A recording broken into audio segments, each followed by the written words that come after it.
Hi, everyone. My name is Dr. Alicia Cosma, and I'm the director of IU Cinema.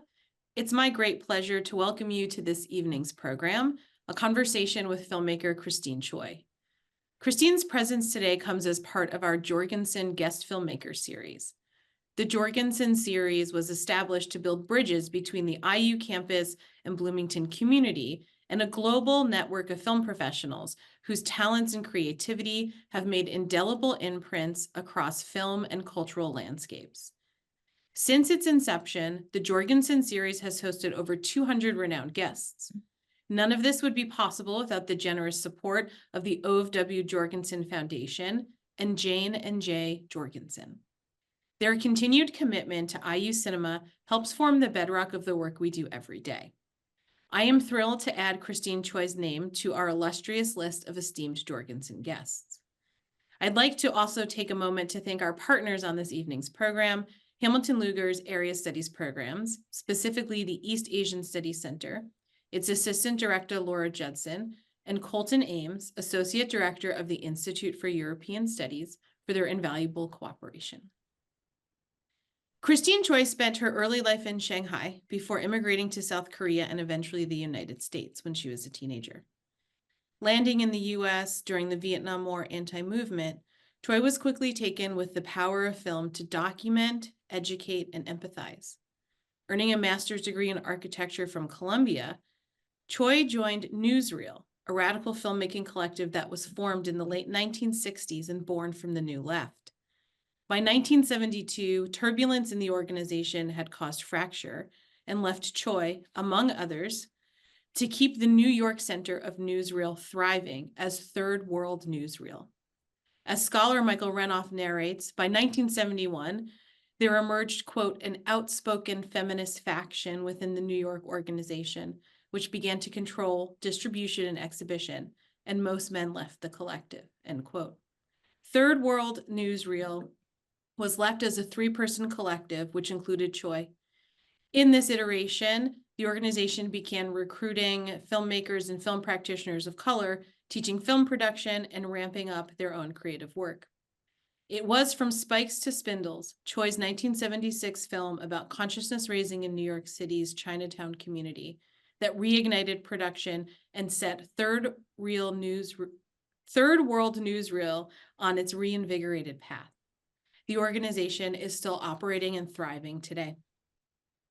An Asian woman working in a field consistently dominated by white men, Choy, and in turn her work, has never backed down from hard truths, never compromised her ethics, and has always taken a position in relation to the issues her work covers, from minority labor organizing to refugee resettlement to racially motivated crime and the fight for its eradication. Over the course of more than 70 filmic works, she has remained an enduring advocate for and witness to the fight for justice. This evening, Christine will be in conversation with Dr. Ellen Wu. Dr. Wu researches, teaches, and writes about race, immigration, and American history. She is Associate Professor of History and Associate Director of the College Arts and Humanities Institute here on IU Bloomington's campus. Dr. Wu is also the author of The Color of Success, Asian Americans and the Origins of the Model Minority.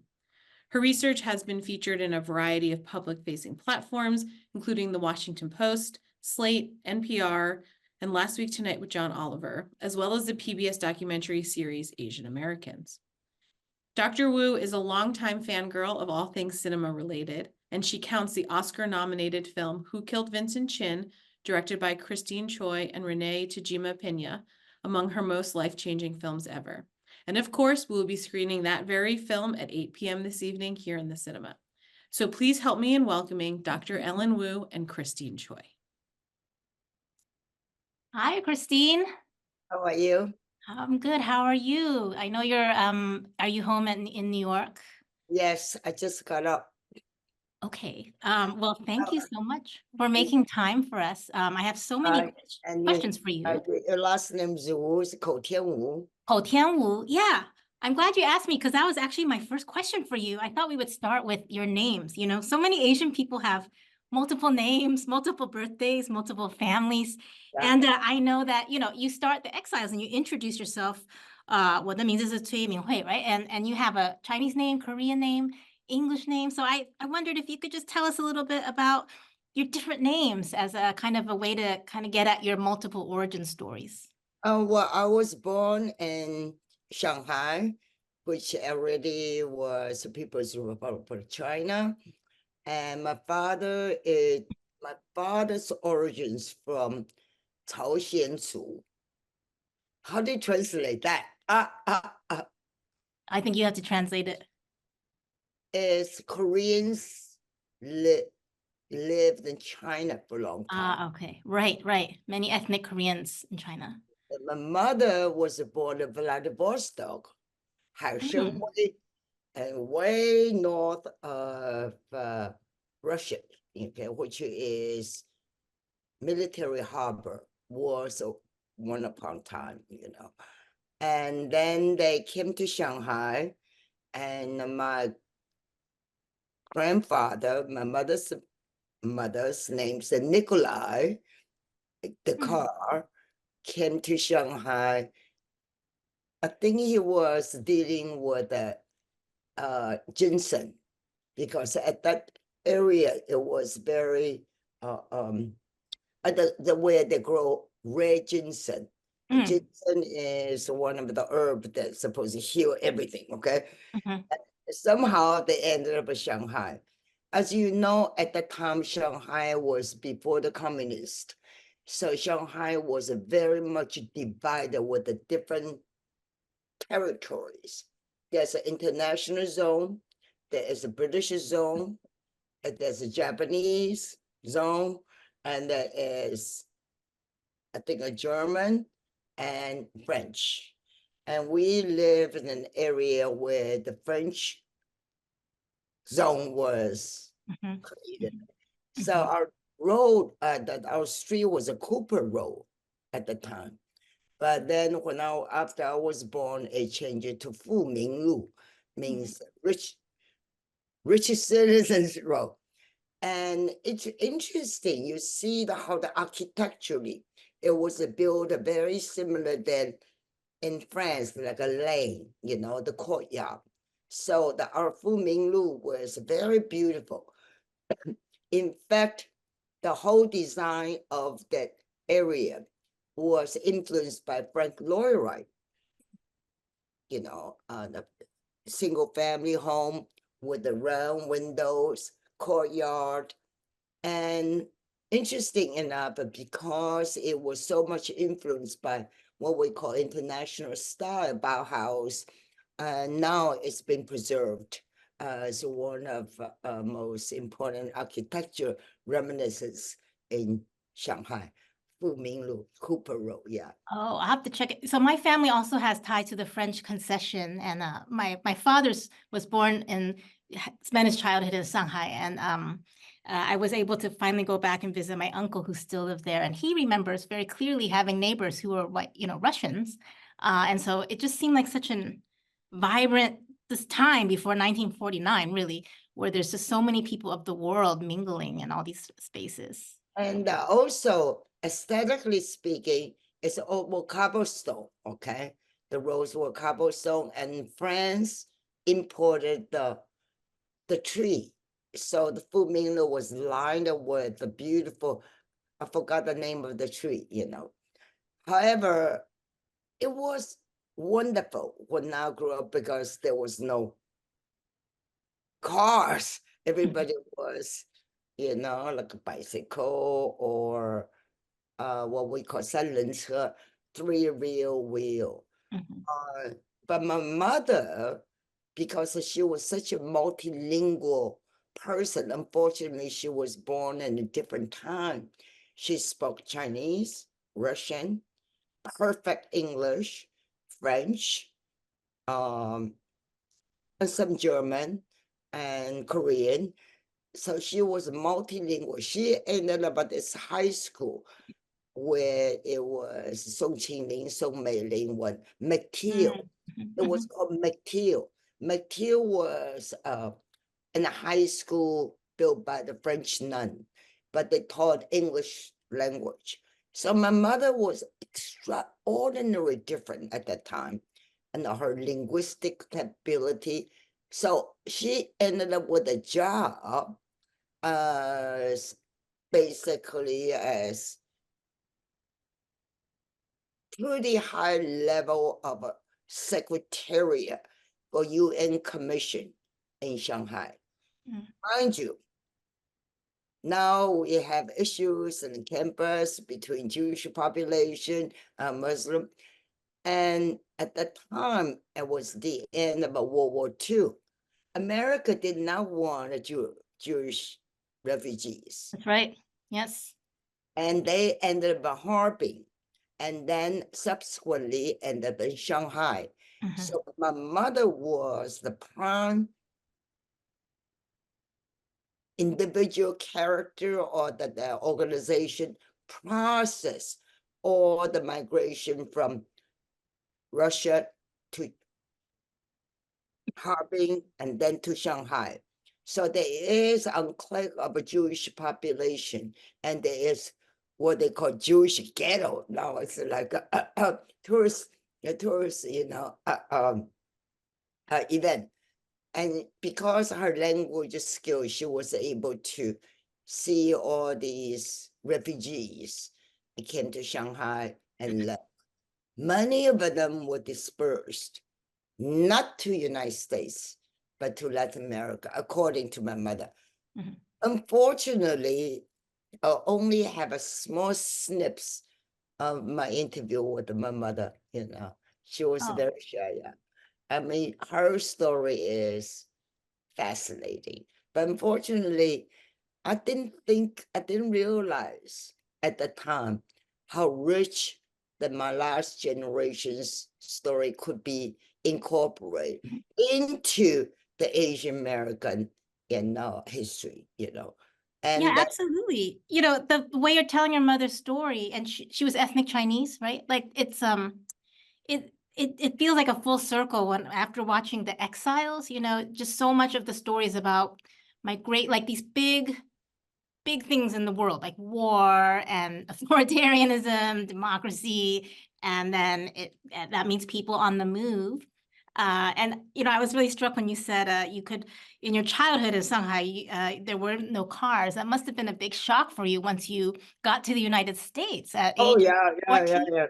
It was a surprise when two girls picked me up from Sacred Heart High School. They were blasting, I think, Beatle music and a convertible. And they said, "Do you know who's Beatles?" I had no idea. However, the thing is, I think it's also from my mother's generation. They felt that they didn't want to touch upon the bitterness of the past, and of course, my father left Shanghai because he was Korean. And at the time, being a Korean, you have only two choice. Go to North Korea, okay? North Korea under Kim Il-sung. And I think my father ended up in Hong Kong, and from Hong Kong, then went to South Korea. So when we were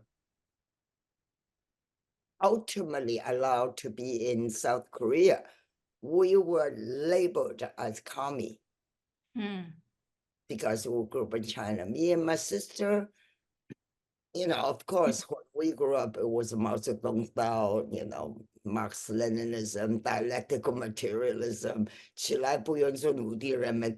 So when you arrive in South Korea, it was such a shock, see a division between one nation.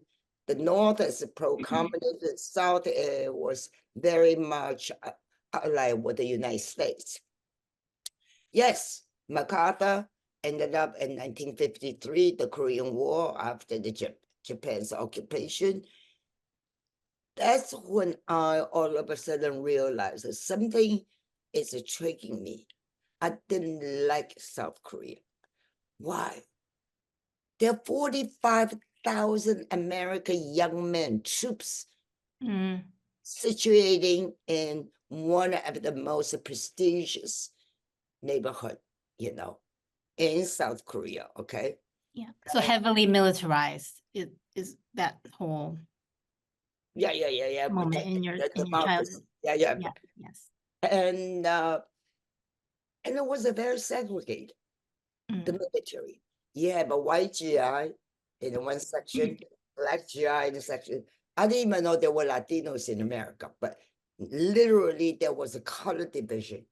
So that must have been your first exposure, really firsthand, right, to U.S. style racism, and Yes. it must have left a huge And imprint on you. they were extremely popular because they give out chewing gum, chocolate, candies to poor local people, you know.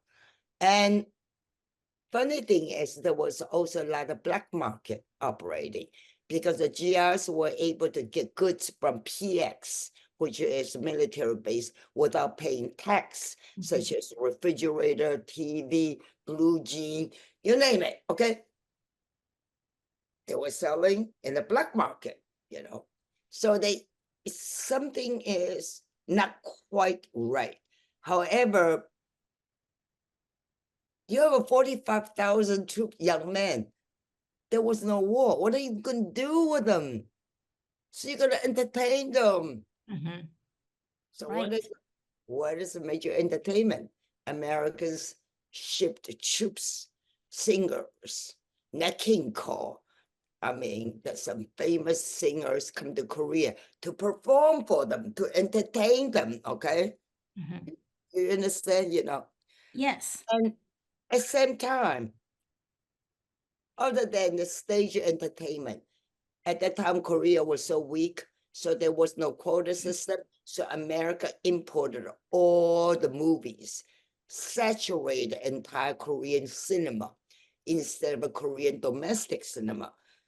We, as a foreign student at the time, we were allowed to be corrupted by the American cinema, along with the GIs.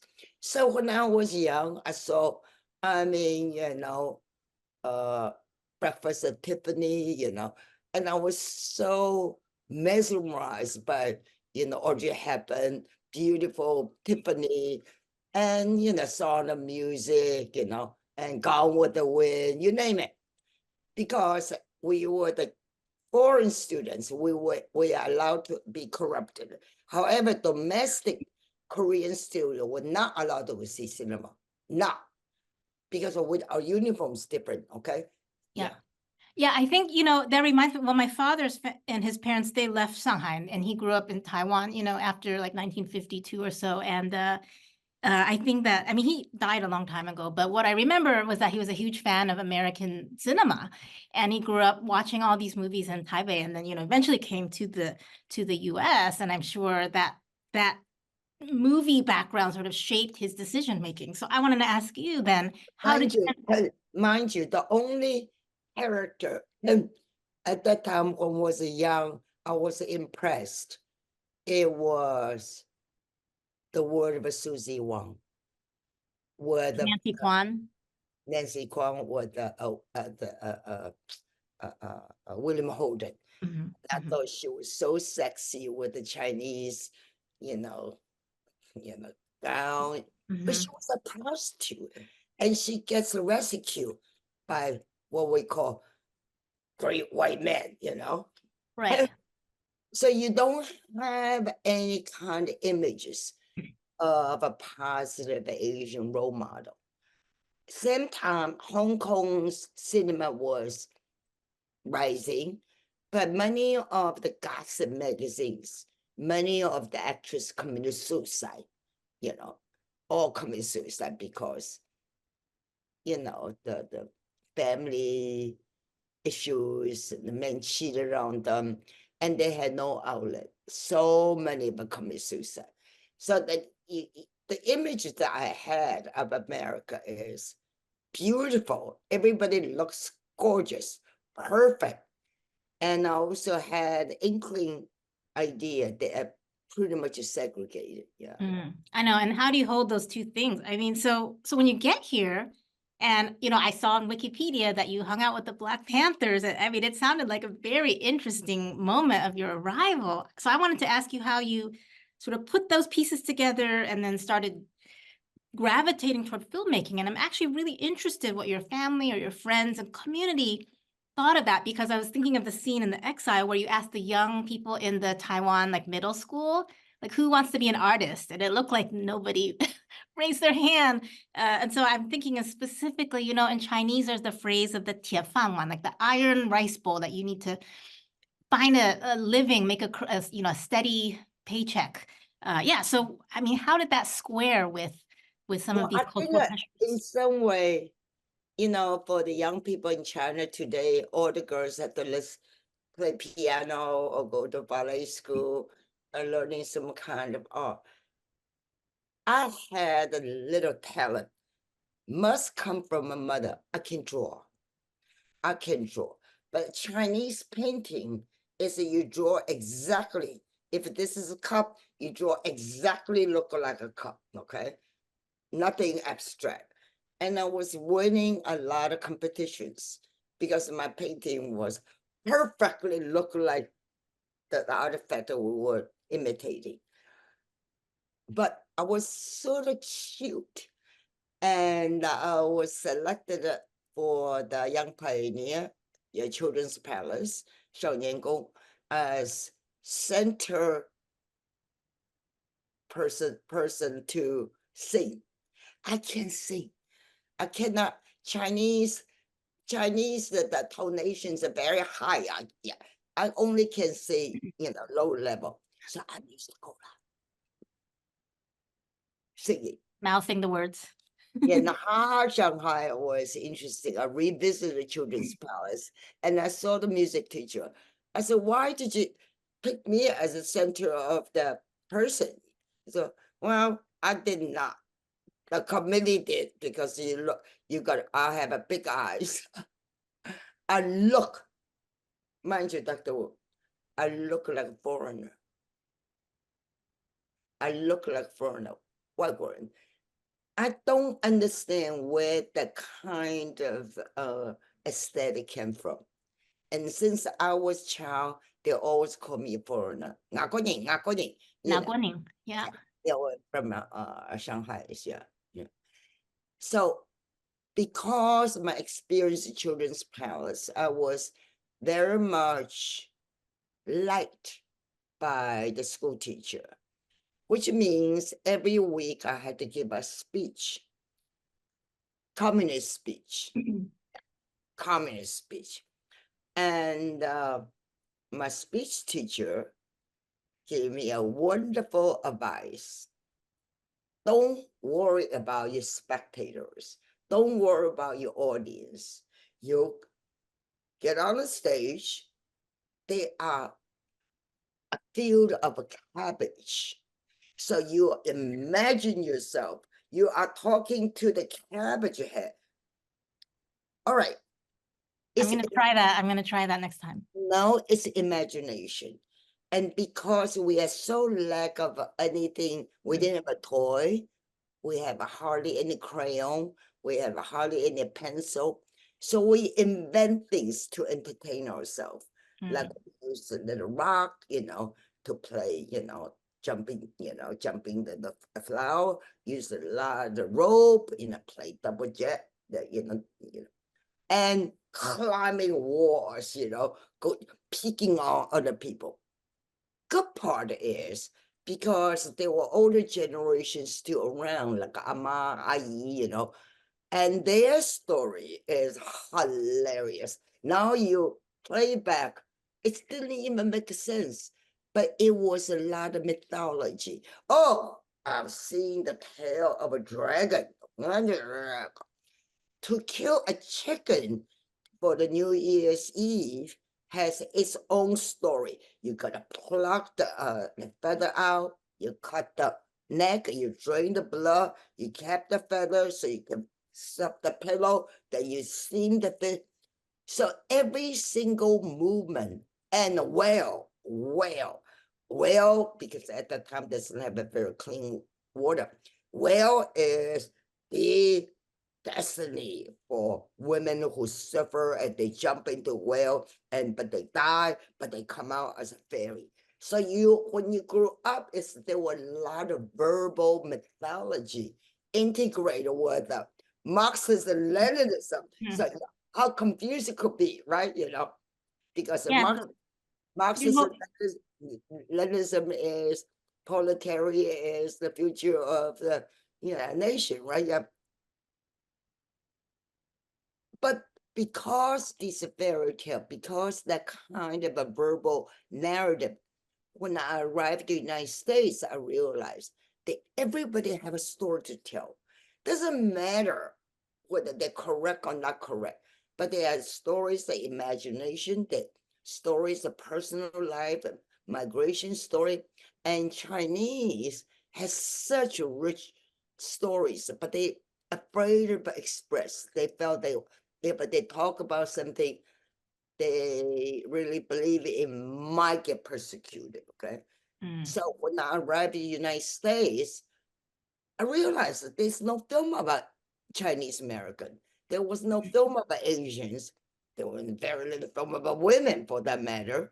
And furthermore, about even African Americans. right.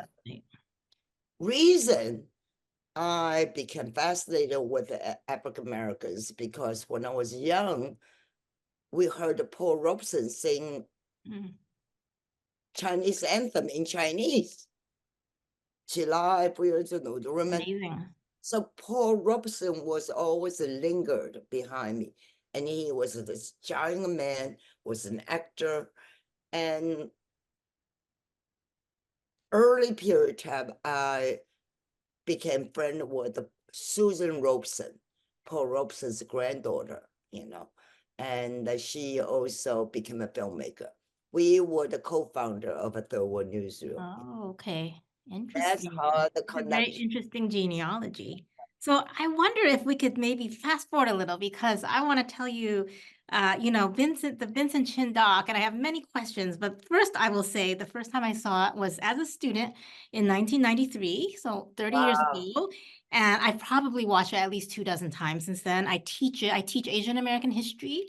And so, I always teach it. And the last time I watched it was last fall with my students. And people will always have very passionate reactions to it. For those of you in the audience who may not have seen it before, it is about the killing of a Chinese American man in Detroit, Michigan in 1982 by two white men connected to the auto industry and basically the unjust outcome of that killing when they clearly took the life of this young man. And so the protagonist of the doc is obviously, but is Mrs. Chin, Lily Chin, his mother, and also Helen Zia, who I recently met as well. And so I guess I just have first of all, I read your interview in the New Yorker, and you said, this documentary was nominated for the Academy Award and you lost and you cried all night. And that's really just sort of, hit me. And I wanted to ask you about that. And then separately, I wanted to sort of ask you, I think selfishly, because I'm a historian and I in some ways close to documentarian, doing nonfiction work. And sometimes that involves interviewing. So I think what's so striking about Who Killed Vincent Chin is that you and Renee just get so close to the Evans father and son. And I wanted to ask, how do you do this kind of interviewing, documenting work with people that perhaps you just are on the complete opposite side of in terms of ethically or politically? How do you manage that? Okay, number one, I speak a lot of Chinese language, which helped a great deal to communicate with the Lily Chin. But when I first met Lily, all she did was crying. So when you want to make a connection with your subject, you got to find a common ground. Common ground with me and Lily was knitting. Oh, knitting. Yeah. She loved to knit. My mother was a fantastic knitter. My grandmother was a seamstress. So I know how to sew. I know the stitch of a knitting. Secondly, she loved to cook, and I love to cook. I'm skinny as, skeleton, but I love to cook. What's your favorite thing to cook? What's your specialty? Anything, seafood. Yeah. And I'm really good at Shanghai cuisine. And she's from Toisan. Of course, the Cantonese cuisine is very well known. Thirdly, it's I would say superstition. And it's universal. Like for you wearing a fool, Mm. which is wrong. You got to put upside down. I can't hang it upside down on this one. Well, that's why you have to make it upside down. See, these are the little things you connect with the people, not the ideology. Little things you make each other laugh. Lily cried a lot, and she speak Khoisan. I only speak Cantonese. You can make it up because the character's same. But through knitting, through food, we made a connection. As you know, Renee is a Japanese American. She doesn't speak a word of Japanese. I know more Japanese than she does, you know. But for Lily, I think she had this innate feeling about womanhood, you know. Once you're able to connect that, okay. And fortunately or unfortunately, I had the children when I was very young. Yeah, by then when I met Lily, I already have 2 children. So I know what's like raising a child, you know. So with Vincent as her only child who was adopted, you know, and that kind of mother feeling, motherly relationship, no words can express. It's just basically care, fear, proud. No words really can. And Vincent was not a goody two shoes, okay? He loved party, he was hanging out, but regardless, he loved his mother a great deal, you know. So you see that side of okay. And then by the time when we went to interview around and the magnets, it was second trial. And since it was after Cincinnati trial when the Chin side lost. Okay, so these are the perpetrators, the father and son who killed Vincent, right? Yeah, was the end about, and but Magneto was not tried for that Cincinnati, only the Ronald Evans, okay? And he coming down to the courthouse.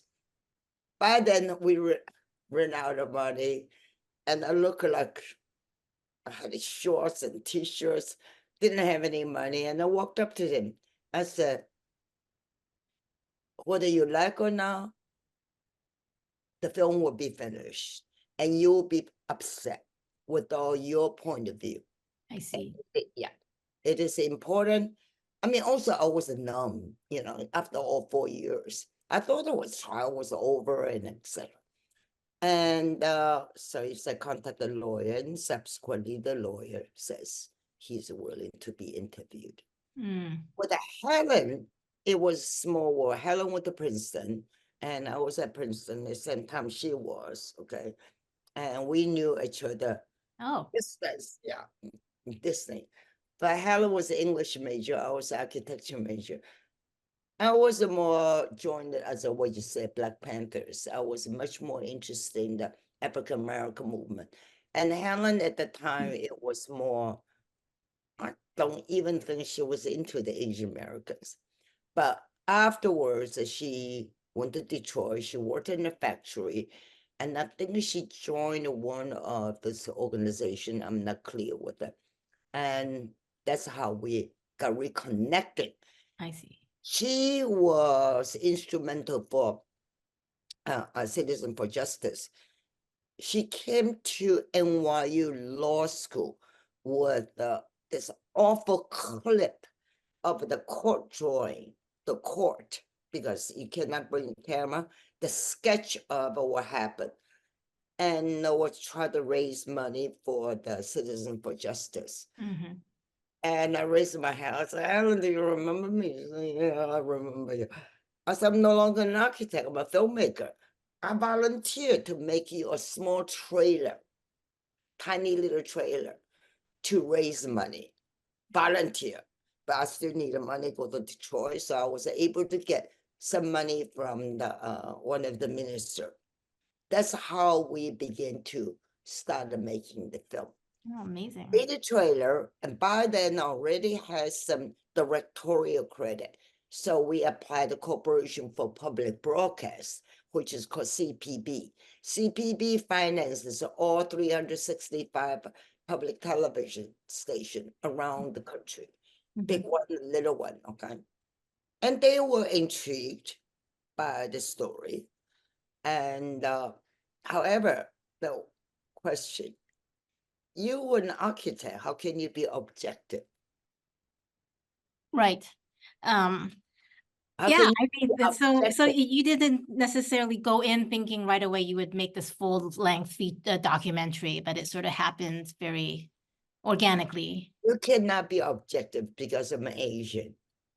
I'm an That's architect. why I think it's so startling to me how you were able to get so close, you and Renee, with Michael Nathan, Ron Ebens, and I always wondered that, like, they're gonna talk to these No, Asian no. women about their case?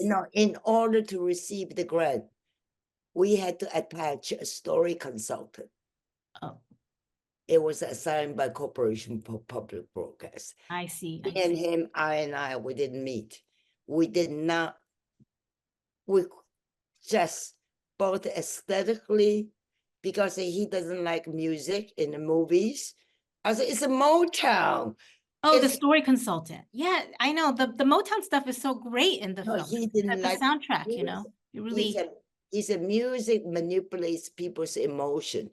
I said, yeah, film is emotion. Film is not built along pure logic.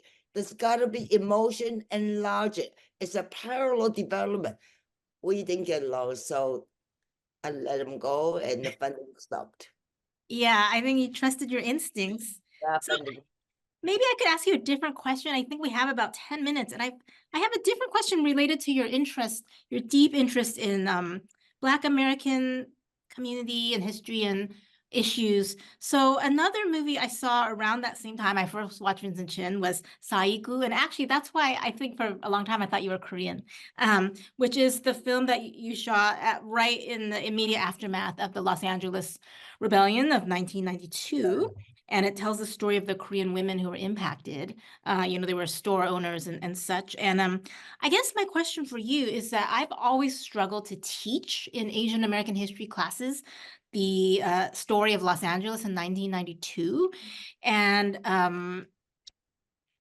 you center the women in this story. I mean, I know it's one story of this larger story, which is really about Black people, right? And the history of Black poverty and disenfranchisement and violence and such. So I wondered how you navigate that kind of trickiness for me, which is thinking about how we tell, for instance, Asian American stories when they're sort of nested in or very connected to these broader structures and stories that really, I think, are really fundamentally about Black people in the United States. Absolutely. That's the one thing among Asian Americans. We're not aware where we are today. The African Americans have a paved, bitter role for us. Number one, Brown versus Board of Education, which was a major civil rights issue. In Mississippi Delta, Bertha Lum, who is Chinese, were not allowed to go to white school when the desegregation happened because she's Chinese. They thought she had Black blood, okay? And was a Lum versus the Board of Education. Bertha's father could not finance the heavy load of a legal fee. So ultimately they left Mississippi Greenville and went to Houston, Texas. And she was in a film called Mississippi Triangle. And looking at what is happening with African Americans, which is very different than Asian Americans. African Americans came without their willingness. And the slave owner was very clever, having them from different part of Africa. So when they arrived in American South, they could not communicate with each other, okay? They're from Ghana, they're from Angola, they're from South Africa, and they were sold in the, in the block. So there is definitely unity among the African Americans. The way they want to be emancipated and having historical documentation of what happened to them, very different than Asians and very different than Latinos. Perhaps it's similar to Native Americans, but Native Americans being so corrupted by, government. Here's your reservation. Go have a gambling, drink your ass off, get drunk, So African Americans and had a really profound effect on me as a person. I did not realize I was able to go to Ivy League. It's because the people who suffered before me, my class, I only have one black students in my class. I remember, but both the Princeton and the Columbia, they were not welcome. However, they were the one literally paved the the the the, the road for the Asians. And unfortunately, the Asians, that's why I don't like the term, the Asian America, because we are not united. The Asians that we have are from a Buddhism, then you have Filipino, is a very Catholic country. You have Malaysia is Muslim, and it's not united. African American, I can see as a united force. Latino, yes, they united by language and religion, Catholicism, with the exception of Brazil, okay, which is Portuguese, okay. Asia is much more complex. I mean, we are yellow people, what we've been called, but our thinking, our history, and China was imperialism, and obviously they got defeated by the Opium War. But you see the tension among the Asians. It's not same as the united struggle for the African American. And I really think it was a miracle after all these years that we actually able to have African American scholars teaching African American studies, not from white.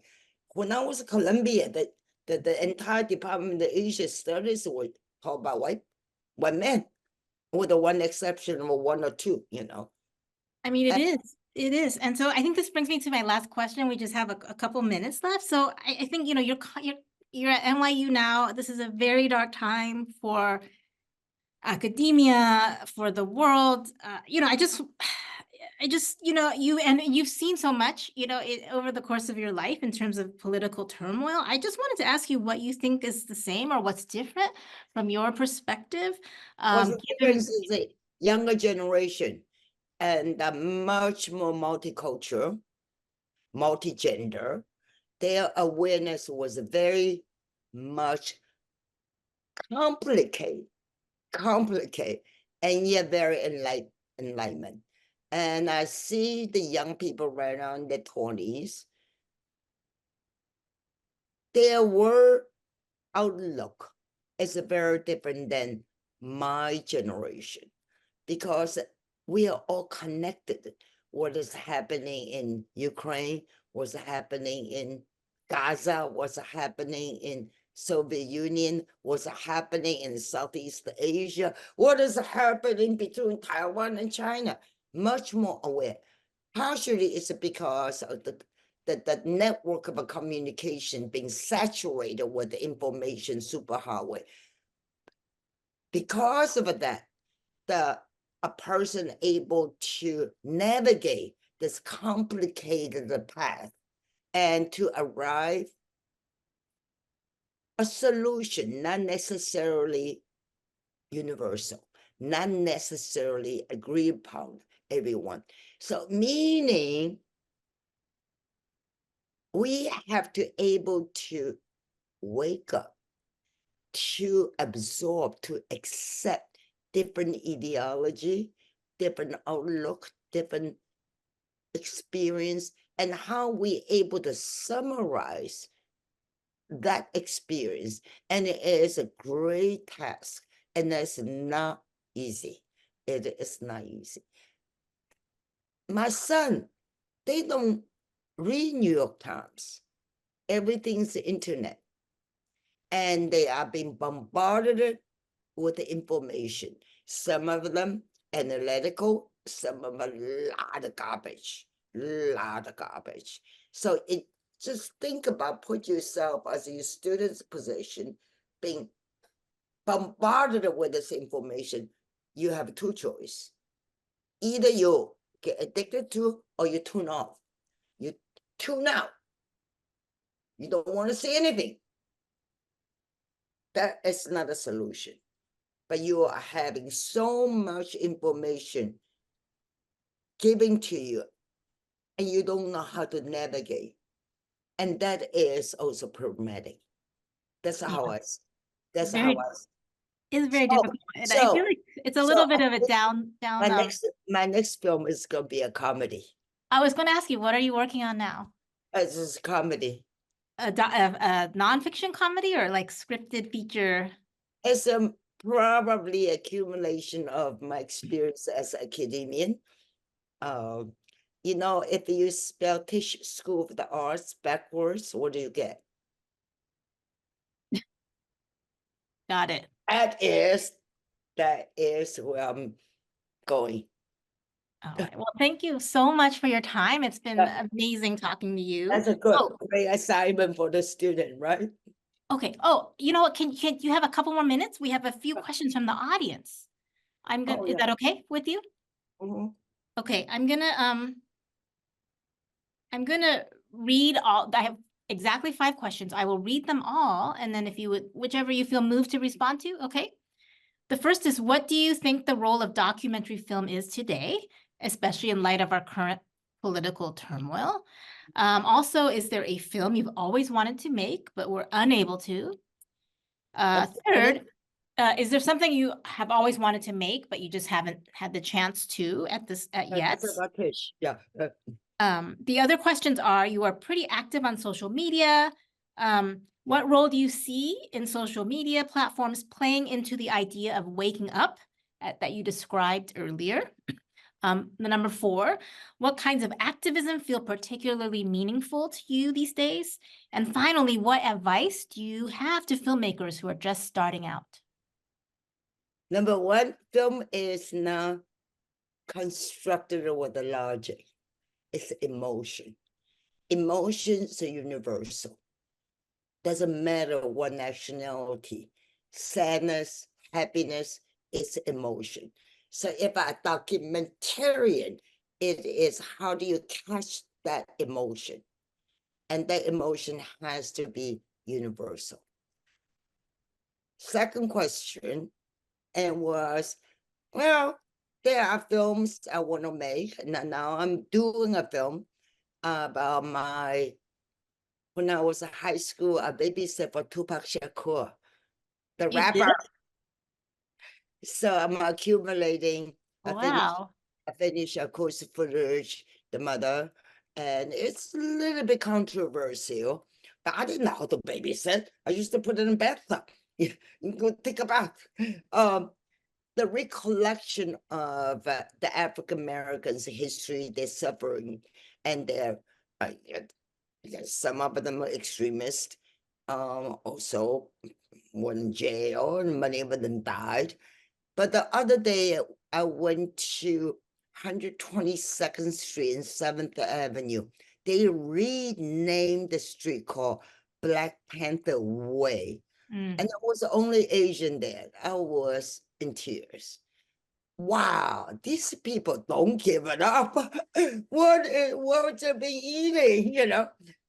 The kind of a persistent, the kind of ultimately, not you, ultimately will get a satisfaction of the answer, but in the next generation. And that was very impressive. And I was really in tears, yeah. Finally, what was the other one? Just the kinds of activism that feel meaningful. Activism. Yes. The activism, you know, there are 2 kinds of activism. You can protest, you can be angry, and you can be cynical. My activism is very different than some of the others. There is a lot of issue about Gaza between the Jewish people and the Palestinians. I'm as Asian, as a woman. My last class in filmmaking, I said, listen, I'm open mind. My last class, I'm going to invite 2 white Jewish men as our final speaker. Students were shocked. Doesn't matter. One is Ben Klein, who did the Exiles. Other one is Todd Phillips, the Joker, the filmmaker of a road trip. Hilarious, hilarious, okay? So sometimes you're able to reverse the situation rather than give a didactic lecture, you must do this. So my strategy is, welcome this the white boy, about the Jewish, have a conversation with a classmate. Many of my classmates were non-white, and the dialogue, it was from human experience and also from the way how they see filmmaking and made immediate connection. So my way of doing things perhaps are not as kosher in the Yiddish term, but it changed the students' perception.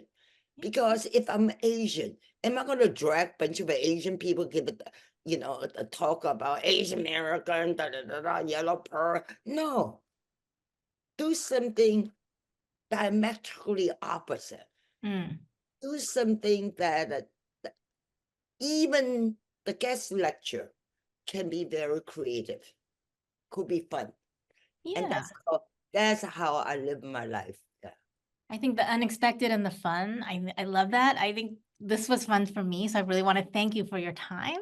I love the Exiles, and I'm just looking forward to your comedy. So we've got a lot of eager audience out there. So today they are screening Who Killed Vincent Chin. Tonight. Yes, tonight. Yes. Yeah, and the cinema is gorgeous. So hopefully next time you can come in person. It's really that's much more complicated, And the whole title of Who Killed Vincent Chin, it's not Ronald even killed Vincent Chin. Many factors attribute to the killing. Yeah. And that is, it was a Shirley Hume from, she was a Hunter College professor. And I asked her to come in to look at the film. And she came out, she said, Who Killed Vincent Chin? I said, what a great title. It is a great title. Yeah. So that's how the audience will answer. Yeah. Yes. Okay, so yeah, thank you so much. okay, thank you, Christine. Bye. Well,